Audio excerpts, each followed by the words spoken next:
Well, it's no secret to anyone watching that the press tour for Wicked, both before this film came out and after, has been an absolute shit show. And one of the most heated discussions or controversies around the Wicked press tour has just been the fact that both of the stars look unwell.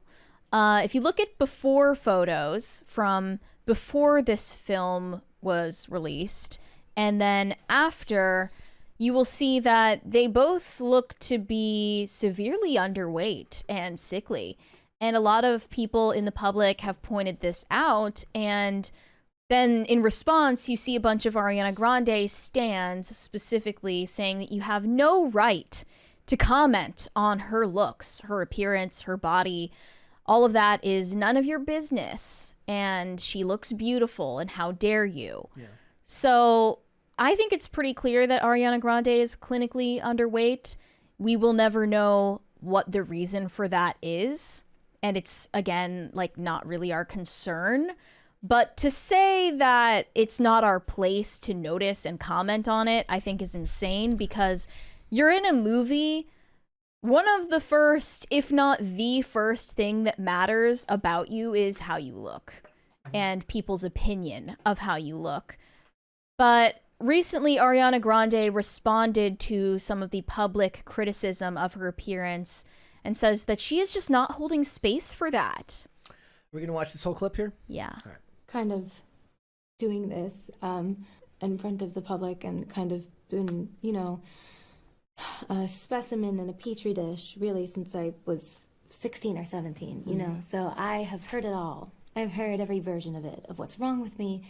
And then you fix it, and then it's wrong for different reasons.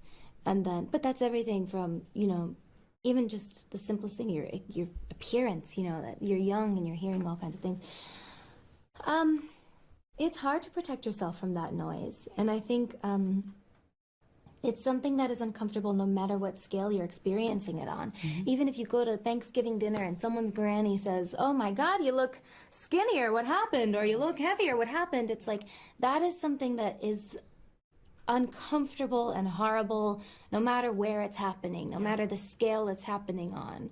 And I think in today's society, there's a comfortability that we shouldn't have at all. Commenting on others' looks, appearance, what they think is going on behind the scenes, or health, or how they present themselves, you know, from what you're wearing to your body, to your face, to your everything. There's a comfortability that people have commenting on that I think is really dangerous. And I think it's dangerous for all parties involved. And that's a very, very unreasonable thing to expect given her profession. Like, almost on a macro scale, one of the most unreasonable requests you could ever make is for people to blindly consume and not have a single thought other than consume. Right. It's actually, if you really think about it, it's actually kind of infuriating. Like, as accurate as right as she may be, that it kind of sucks that it's happening, and it does suck for her that she has to hear such things being said about her.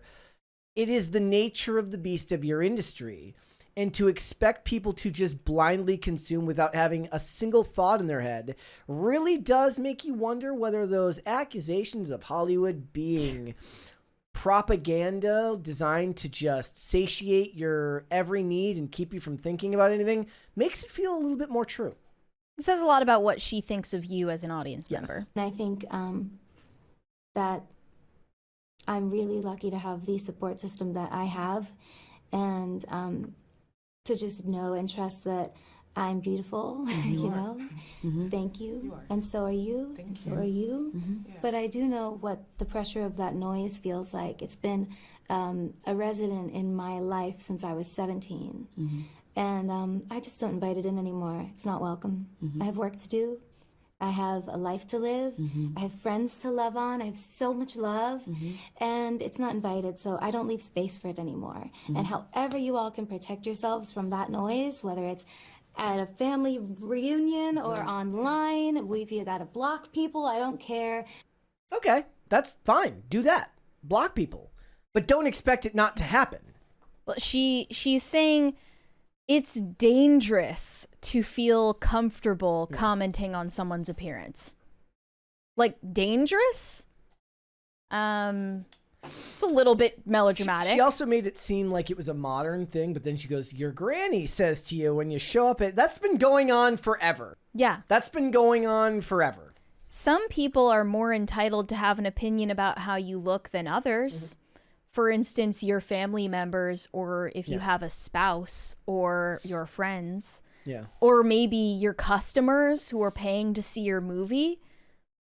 They would have an entitlement to comment on your appearance because they're actually paying to look at you for 3 hours. I disagree. I don't even think that that's a reasonable request. I think as long as these press tours go out and people have access to all of it on the internet, anybody with an internet connection who you ask for the attention from, you ask for the attention of some random person to put eyeballs on your interview, on your promotional tour in hopes of selling them something, and they have to just consume it and not have an opinion. That's not the way the world works. That's utopian bullshit, and nobody actually believes that things work that way. Like, I guess it would be more undignified if it was a dude doing this. Like, I understand it a little bit more from the perspective of a woman, given that women's physical appearances are judged in the way that they are. Men are too. It's really funny. We talked about on Friday about this topic about in this diversity report about women being 5 times more likely to be objectified on screen. I'm like, in what? Like, I guess I was like, in what? Like Megan Fox in Subservience, I guess. Well, that's such a subjective term. Exactly. I was like, first of all, how do you define that? You wouldn't be able to quantify something. I was like that. But I watched a trailer that Raymond G. Stanley posted yesterday for The Gorge, which is this Apple TV series that's coming out. And they have the quintessential shot of the dude in the shower. I was like, wait, and it's him and another girl who are on opposite sides of the gorge. I'm like, waiting for the woman shot in the shower. Didn't come. Shocking. Didn't expect it to.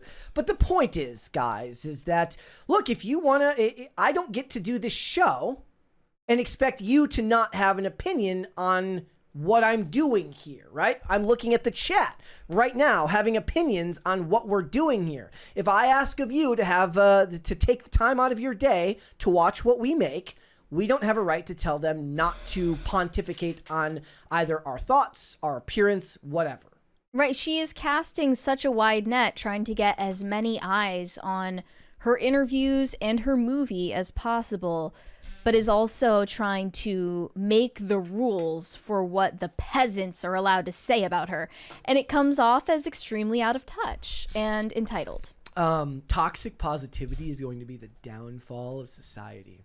We will just ignore all of the red flags right up until destruction because everyone knows to say, it's fine. We're fine. I've seen people say similar things about Eugenia Cooney, who is clearly, visibly ill, on death's door, and has been for a long time. And they say you have no right to comment on that. You're making it worse by commenting on it. Da-da-da. Well, okay. Are we just supposed to pretend everything is fine?